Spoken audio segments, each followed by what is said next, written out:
आज हम लोग क्लास 12 का चैप्टर नंबर 5 का सेकेंड लेक्चर पढ़ने वाले हैं। ठीक है, कुछ टर्मिनोलॉजीज में बाकी रह गया था, उसको हम देखते हैं। ठीक है, तो फर्स्ट इसमें देखते हैं पुनेट स्क्वायर। ठीक है, यानी इसका भी यूज़ इस चैप्टर में होगा। ठीक है, पुनेट स्क्वायर के रूप में हम बनाएंगे और उसको शो करेंगे। ठीक है, तो इसमें क्या होगा, डायग्राम और मेथड्स। ये होता क्या है, डायग्राम और method that tell us the kind of gamete produced and possible combination at the fertilisation. ठीक है, तो एक डायग्राम के रूप में होता है, जैसे हमने ऐसे शो कर दिया इसको। ठीक है,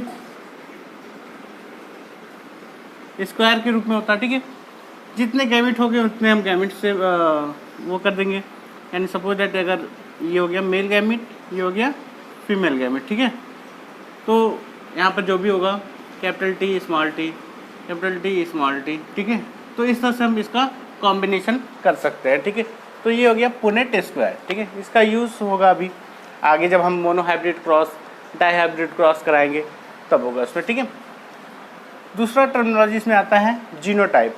ठीक है, तो जीनोटाइप क्या होता है, it is the genetic makeup of an organism और जेनेटिकल कॉम्बिनेशन। ठीक है, तो एक जेनेटिक मेकअप होता है ऑर्गेनिज्म का, जो जेनेटिकल कैरेक्टर्स को क्या करता है, शो करता है। ठीक है, तो मोनोहाइब्रिड में हम देखते हैं एग्जांपल क्या है, मोनोहाइब्रिड। इसमें जीनोटाइप रेशियो जो होता है, ये है जीनोटाइप रेशियो। ठीक है, 1:2:1, ये होता है क्या, जीनोटाइप रेशियो। ठीक है, अब नेक्स्ट आते हैं, ये तो जीनोटाइप रेशियो हो गया। ठीक है, अगर कोई भी कैरेक्टर्स आएगा जो हम मोनोहाइब्रिड क्रॉस पढ़ाएंगे तो उसमें हम ये जीनोटाइप को अच्छे से बताएंगे कि उसकी कैरेक्टर्स को कैसे शो किया जाएगा। ठीक है, तो ये मोनोहाइब्रिड में जीनोटाइप रेशियो हो गया। अब फिनोटाइप, फिनोटाइप मतलब होता है मॉर्फोलॉजिकल एक्सटर्नल अपीयरेंस। ठीक है, यानी जो बाहरी फीचर्स दिखेंगे उसको हमको बताना है। It is the morphological external appearance of an organism. ठीक है, यानी ये क्या करता है, मॉर्फोलॉजिकल एक्सटर्नल, जैसे सपोज दैट अगर पेरेंट्स हैं तो पेरेंट्स से ही मिलता जुलता क्या होगा, उनका बच्चा होगा। ठीक है, तो मॉर्फोलॉजिकल अपीयरेंस जैसे हेयर हो गया, आइज़ हो गया, नोज़ हो गया। ठीक है, तो वो ऐसा दिखेगा तो क्या आएगा, किस में आएगा, फिनोटाइप रेशियो में। ठीक है, किस में आएगा, फिनोटाइप। यानी जो मॉर्फोलॉजिकल एक्सटर्नल अपीयरेंस होगा ऑर्गेनिज्म का, वो किस में शो करेगा, फिनोटाइप रेशियो में। ठीक है, इन दोनों वर्ड्स को सबसे पहले किसने दिया था, जॉनसन ने दिया था। ठीक है, किसमें, जॉनसन ने। ठीक है, words genotype and phenotype coined bye Johnson. ठीक है, तो ये बात समझ में आ गया, पुनेट स्क्वायर समझ में आ गया, जीनोटाइप आ गया, फिनोटाइप। ठीक है, अब है डोमिनेंट। ठीक है, डोमिनेंट और रिसेसिव। ठीक है, तो फैक्टर और कैरेक्टर विच शो ऑलवेज, जो हमेशा शो हो उसको हम क्या बोलेंगे, डोमिनेंट। ठीक है, जो फैक्टर, जिसको मेंडल ने फैक्टर कहा था, जिसको जीन भी कहा जाता है इस समय। ठीक है, तो फैक्टर और कैरेक्टर्स विच शो ऑलवेज, जो हमेशा शो हो, ठीक है, उसको हम क्या बोलेंगे, डोमिनेंट। ठीक है, रिसेसिव में क्या होगा, रिसेसिव में factor and characters which show only homozygous condition, homozygous condition में ही केवल शो करेगा। यानी इसको हम स्मॉल लेटर से, जैसे टी हो गया, डब्ल्यू हो गया, आर हो गया, एस हो गया, वाई हो गया, ये शो करेगा। ठीक है, स्मॉल लेटर में। ठीक है, लेकिन अगर डोमिनेंट की बात करें तो डोमिनेंट क्या होगा, कैपिटल लेटर में शो करता है। ठीक है, टी आर डब्ल्यू, और ये डोमिनेंट होता है। ठीक है, तो इस तरह से अगर हम देखें तो एक्सप्रेस हिमसेल्फ, जो डोमिनेंट होगा, express himself in both homozygous and heterozygous condition, दोनों कंडीशन में ये अपने आप को शो करेगा। सपोज डैट अगर हम कुछ लेते हैं, हम कैपिटल टी स्मॉल टी। ठीक है, कैपिटल टी और स्मॉल टी में जाएंगे, देखेंगे ये कैपिटल टी हो गया, स्मॉल टी। तो जो कैपिटल टी होगा वो क्या होगा, कैपिटल टी होगा जो ये डोमिनेंट होगा और ये रिसेसिव हो गया। ठीक है, अगर हम देखें तो कैपिटल टी दोनों इसमें क्या होंगे, डोमिनेंट होंगे। ठीक है, तो इस तरह से हम देखेंगे इसमें ये हो गया डोमिनेंट, ये हो गया रिसेसिव। ठीक है, तो एक बार देख लेते हैं पुनेट स्क्वायर में डायग्राम और method that tell us the kind of the possible things. यानी ऐसा एक डायग्राम बनेगा जिसमें दो गैमेट्स हम शो करेंगे, एक मेल एक फीमेल, और दोनों के गैमेट्स को शो करके हम क्रॉस करा देंगे, ठीक है। और उसके बाद से दूसरा हम देखेंगे genotype. It is the genetic makeup of organism genetical combination characters. इसमें मोनो हाइब्रिड हो गया 1:2:1 जीनोटाइप रेशियो हो जाएगा, ठीक है। अब देखते हैं फिनोटाइप। फिनोटाइप में क्या होगा, it is a morphological external appearance, यानी ये मॉर्फोलॉजिकल एक्सटर्नल अपीयरेंस दिखाएगा। जैसे पेरेंट्स का हेयर होता है वैसे ही बच्चे का भी होगा, ठीक है। और जैसा वो अपीयरेंस दिखते हैं वैसे ही बच्चा भी दिखेगा, ठीक है। तो इस तरह से वर्ड्स जीनोटाइप एंड फिनोटाइप को किसने दिया था, जॉनसन ने दिया था।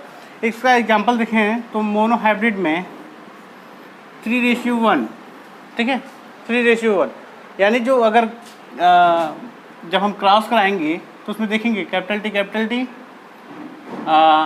ये कैरेक्टर दिखेगा, कैपिटल टी स्मॉल टी दिखेगा, कैपिटल टी स्मॉल टी दिखेगा, और स्मॉल टी दिखेगा। ये F2 जनरेशन में दिखेगा, ठीक है। तो जब F2 की बात करेंगे तो ये क्या होगा, टॉल प्लांट्स होगा, ये हाइब्रिड टॉल होगा, ये भी हाइब्रिड टॉल होगा, ये शॉर्ट प्लांट होगा, ठीक है।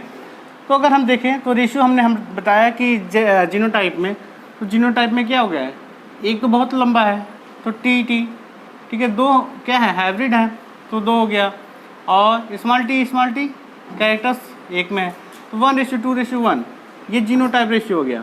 बट फिनोटाइप जो दिखेंगे लंबे, जो प्लांट लंबे दिखेंगे तो क्या होगा, ये कैपिटल टी ये भी लंबा दिखेगा, कैपिटल टी स्मॉल टी ये भी लंबा दिखेगा, कैपिटल टी स्मॉल टी ये भी लंबा दिखेगा।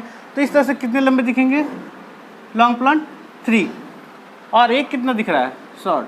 तो ये हो गया फिनोटाइप रेशियो।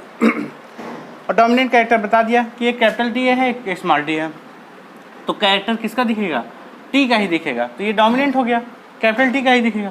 तो अब इसमें भी देखेंगे तो क्या होगा, कैपिटल डोमिनेंट हो गया, ठीक है। लेकिन अगर इसमें देखेंगे तो ये दोनों क्या होंगे, रिसेसिव होंगे, क्या होंगे, रिसेसिव। तो अगर हम इस जीन की बात करें, ठीक है, इसको हम जीन बोलते हैं, दोनों को मिलाकर के जीन, और एक को एलील्स बोलते हैं, ठीक है। तो ये डोमिनेंट हो गया, ये रिसेसिव हो गया, ठीक है, यानी इसके कैरेक्टर इसमें छिप जाते हैं। और ये क्या कैसे होता है, factor and characters which show only homozygous condition, किस में शो करता है, होमोजाइगस कंडीशन में शो करता है, ठीक है। हाइब्रिडाइजेशन, ठीक है, क्रॉस हाइब्रिडाइजेशन क्या होता है, या तो क्रॉस या तो hybridisation. Reproduction between the different individuals, दो डिफरेंट इंडिविजुअल्स के बीच जब हम रिप्रोडक्शन कराते हैं तो इसको बोलते हैं क्रॉस या हाइब्रिडाइजेशन, ठीक है। तो अभी हमने देखा ये टाल है, ये क्या है, ड्रॉर्फ, ठीक है, दो डिफरेंट इंडिविजुअल्स हैं, ठीक है। जब हम इनके बीच क्रॉस कराएंगे, ठीक है, ये पेरेंट्स हो गए, पेरेंट जनरेशन। जब इनके बीच क्रॉस कराएंगे तो क्या हो जाएगा, एक कैपिटल टी बनेगा, एक स्मॉल टी बनेगा, ठीक है। तो एक कैपिटल टी और एक स्मॉल टी, ठीक है, ये F1 जनरेशन हो जाएगा, ठीक है, F1 जनरेशन, कैपिटल टी और एक स्मॉल टी। तो कैपिटल टी ये डोमिनेंट होगा, ये रिसेसिव होगा, ठीक है, हो गया। कैपिटल टी एक हो जाएगा कैपिटल टी, और ये है स्मॉल टी, ठीक है, ये डोमिनेंट, ये रिसेसिव, ठीक है। अब हम क्या करेंगे, ये F2 जनरेशन में आएंगे, ठीक है। पुनेट स्क्वायर मेथड से हम इसका क्लासिफिकेशन करेंगे, तो एक मेल होगा और एक फीमेल होगा, ठीक है। दो गैमेट्स होगा, एक टी एक स्मॉल टी, एक टी एक स्मॉल टी, ठीक है, कैपिटल टी, ठीक है। इसका इसमें करेंगे capital T small T, capital T small T, और स्मॉल टी, ठीक है। इस तरह से ये रेशियो हमको मिलेगा, जिसमें क्या होगा, ये F2 जनरेशन होगा, क्या होगा, F2 जनरेशन, ठीक है। अब F2 जनरेशन में क्या हो जाएगा, जीनोटाइप रेशियो,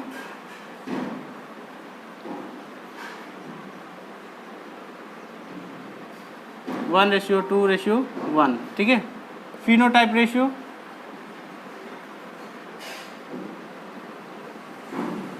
ये दोनों टाल है, ठीक है, ये भी टॉल, ये toll plant, hybrid tall plant, hybrid tall plant, small plant यानी ड्वार्फ प्लांट, ठीक है। तो फिनोटाइप रेशियो 3:1 हो जाएगा, ठीक है। तो ये हो गया क्रॉस एंड हाइब्रिडाइजेशन, ठीक है। अब देखते हैं Gregor John Mendel given by law of inheritance, ठीक है। ग्रेगर जॉन मेंडल ने के द्वारा दिया गया था law of inheritance. Law of inheritance में इन्होंने पोस्टुलेट दिया था, ठीक है। बाद में कार्ल क्रूज जो है उन्होंने इसको लॉ में कन्वर्ट किया, ठीक है। तो लॉ क्या क्या है? First law of inheritance is law of dominance, ठीक है। Second law of inheritance law of segregation, ठीक है। ये क्या होगा? Law of segregation. Third law of inheritance law of independent assortment, ठीक है। ये हो गया, यानी 3 लॉ दिया गया, ठीक है।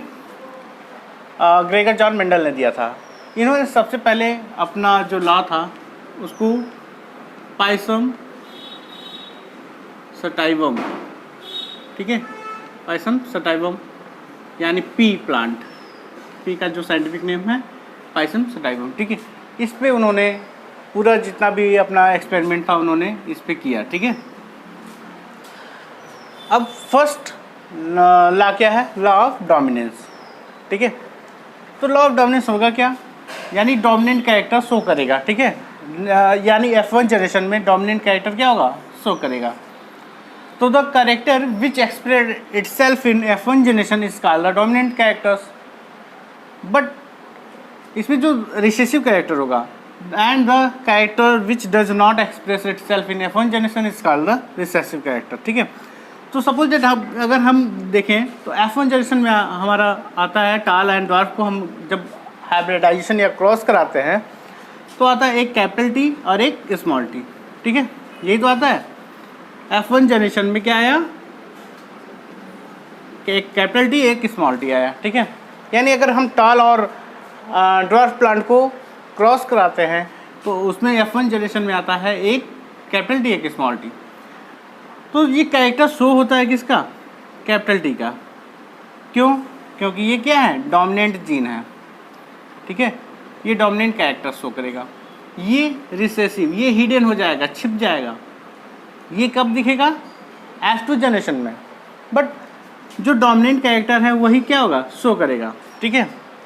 तो यही था लॉ ऑफ डोमिनेंस कि जो F1 जनरेशन होगा उसमें जो डोमिनेंट कैरेक्टर होंगे, जैसे डोमिनेंट कैरेक्टर कैपिटल टी है तो वही शो करेगा। यानी सारे प्लांट्स क्या होंगे? टाल होंगे, ठीक है। सारे प्लांट्स क्या होंगे? टाल होंगे और उसमें जो रिसेसिव कैरेक्टर होगा वो छिप जाएगा, ठीक है। अब क्या किया गया? इसको can be explain by monohybrid cross. हम किसके थ्रू एक्सप्लेन कर सकते हैं? मोनोहाइब्रिड क्रॉस के थ्रू पूरी तरह से एक्सप्लेन कर सकते हैं लॉ ऑफ डोमिनेंस को, ठीक है, जो कि हम आगे अभी करेंगे, ठीक है। और दूसरा इसका वो है नॉट यूनिवर्सली एक्सेप्टेड। इस लॉ को यूनिवर्सली एक्सेप्टेड नहीं किया गया, ठीक है। इस तरह से केवल किसको किया गया? मतलब इसमें इस लॉ में मोनोहाइब्रिड क्रॉस के थ्रू कुछ तो बता सकते हैं, बट ये पूरी तरह से यूनिवर्सली एक्सेप्टेड नहीं हुआ क्योंकि इन्होंने डोमिनेंट कैरेक्टर्स और रिसेसिव कैरेक्टर्स के बारे में पूरी तरह से एक्सप्लेन नहीं किया उन्होंने, ठीक है। और इन्होंने फैक्टर्स को भी पूरी तरह से बताया नहीं, ठीक है। इसलिए ये law of dominance universally accepted नहीं है। अब देखते हैं हम 7 pairs of contrasting traits in P plant study bye Mendel, ठीक है। मेंडल ने 7 कॉन्ट्रास्टिंग ट्रेट्स को लिया पी प्लांट में। पहला कैरेक्टर्स क्या था? सीड का शेप। उन्होंने सीड को शेप लिया जिसमें डोमिनेंट ट्रेट्स क्या थे? राउंड। राउंड क्या था? डोमिनेंट ट्रेट्स था। डोमिनेंट मतलब जो दिखाई देता था जनरेशन में। और रिसेसिव क्या था? व्रिंकल। व्रिंकल क्या था? रिसेसिव कैरेक्टर्स था। तो पहला तो उन्होंने ये पूछा जाता कभी कभी 7 पेयर कंट्रास्टिंग उन्होंने क्या क्या लिया था, तो ये बताना पड़ेगा आपको, ठीक है। तो सीड शेप हो गया राउंड एंड व्रिंकल्ड। दूसरा seed colour yellow and green, ठीक है। येलो और ग्रीन, ये सीड का कलर था, येलो था और ग्रीन था, ठीक है। ये उन्होंने लिया। जब हम आगे पढ़ेंगे डाई हाइब्रिड क्रॉस, तो उसमें हम एक्सप्लेन करेंगे राउंड येलो व्रिंकल ग्रीन, ठीक है।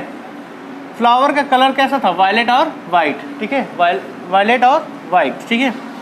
चौथा है pod shape, full and constricted, ठीक है। पॉड का शेप कैसा होगा, फुल, फुल मतलब वो इन्फ्लेटेड, फूला हुआ, कंस्ट्रिक्टेड जो पिचका हुआ ऐसे ऐसे तो है, ठीक है। अब पांचवा है पॉड कलर, पॉड कलर मतलब ग्रीन और येलो होगा, ठीक है। पॉड का कलर कैसा हो सकता है, ग्रीन हो सकता है और येलो हो सकता है। छठवां हो गया फ्लावर पोजीशन, एक्सियल हो सकते हैं या टर्मिनल हो सकते हैं, एक्सियल हो सकते हैं या टर्मिनल। सातवां हो गया स्टेम की हाइट, स्टेम की हाइट या तो टॉल होगा या तो ड्वार्फ होगा। इस तरह से इन्होंने 7 पेयर ऑफ कॉन्ट्रास्टिंग ट्रेड्स को लिया था, ठीक है। अब देखते हैं हम इनहेरिटेंस ऑफ वन जीन, ठीक है। अब मोनोहाइब्रिड क्रॉस, यानी हम पहला लॉ के अंतर्गत क्या पढ़ेंगे, मोनोहाइब्रिड क्रॉस पढ़ेंगे, ठीक है। तो इसमें क्या है, inheritance of one gene, cross between one pair of characters और जीन। एक पेयर कैरेक्टर्स को हम लेंगे, ठीक है। जैसे एक पेयर हम क्या ले सकते हैं, कैपिटल टी, ठीक है। ये क्या होगा, टॉल होगा, ठीक है। इसके बीच हम क्रॉस कराएंगे, ठीक है। दूसरा पेयर लेंगे हम ड्वार्फ, ठीक है, ड्वार्फ प्लांट, ठीक है। अब इसके जीन को हम सेपरेट कर लेंगे, ठीक है। ये जीन सेपरेट हो गया, टी हो गया। इसके जीन को हम अलग कर लेंगे, यानी गैमेट्स बना लेंगे, ये गैमेट हो गया। ये पी जनरेशन हो गया, पेरेंट जनरेशन,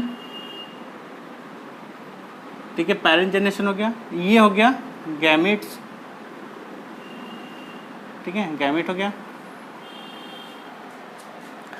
अब इसके बीच में हम क्या कराएंगे, क्रॉस कराएंगे, ठीक है।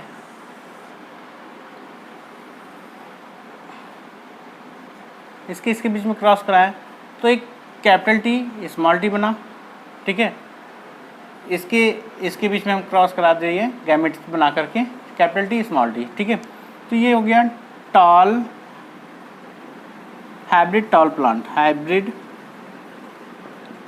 टॉल प्लांट, ठीक है, हाइब्रिड टॉल प्लांट हो गया, ठीक है। और ये जनरेशन क्या होगा, F1 जनरेशन, ठीक है, ये F1 जनरेशन हो गया। और हेट्रोजाइगस, ठीक है, हेट्रोजाइगस टॉल सेल्फिंग, ठीक है। अब हम क्या करेंगे, इसमें दो गैमेट्स को अलग कर लेंगे, कैपिटल टी हो गया, एक स्मॉल टी हो गया, ठीक है। अब क्या करेंगे, अब हम पुनेट स्क्वायर मेथड्स, ठीक है। जब ये गैमेट्स अलग हो गए हैं, ये और ये, ठीक है। अब क्या करेंगे, पुनेट स्क्वायर मेथड, ठीक है। इतना नोट हो गया आपका। अब इसमें हम क्या करेंगे, पुनेट स्क्वायर मेथड्स अप्लाई करेंगे। एक हो गया कैपिटल टी और एक हो गया स्मॉल टी, मेल फीमेल दोनों हम अलग कर लेंगे, एक कैपिटल टी एक स्मॉल टी, एक कैपिटल टी एक स्मॉल टी। अब इन दोनों को हम क्रॉस कराएंगे तो क्या हो जाएगा, कैपिटल टी, ठीक है।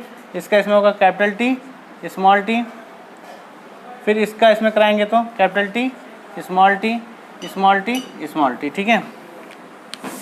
ये पूरी तरह से क्या हो गया, टॉल हो गया। ये हाइब्रिड टॉल हो गया, हाइब्रिड टॉल, ये भी हाइब्रिड टॉल, ये ड्वार्फ हो गया, ड्वार्फ प्लांट, ठीक है। तो जो हमारा फिनोटाइप रेशियो मिलेगा, phenotype ratio is equal to, ठीक है, और एक होगा जीनोटाइप रेशियो 1:2:1, ये हो गया 3:1, ठीक है। ये हो गया मोनो हाइब्रिड क्रॉस, क्या हो गया, मोनो हाइब्रिड क्रॉस, ठीक है। जिसमें से प्योर क्या हो गया, प्योर टॉल 1 होगा, ठीक है। हाइब्रिड टॉल 2 हो गया, ठीक है। और डॉर्फ 1 हो गया। ठीक है, ये रेशियो में मिला। ठीक है, ये हो गया आपका जीनोटाइप और ये हो गया फिनोटाइप। ठीक है, आज के लिए बस इतना ही।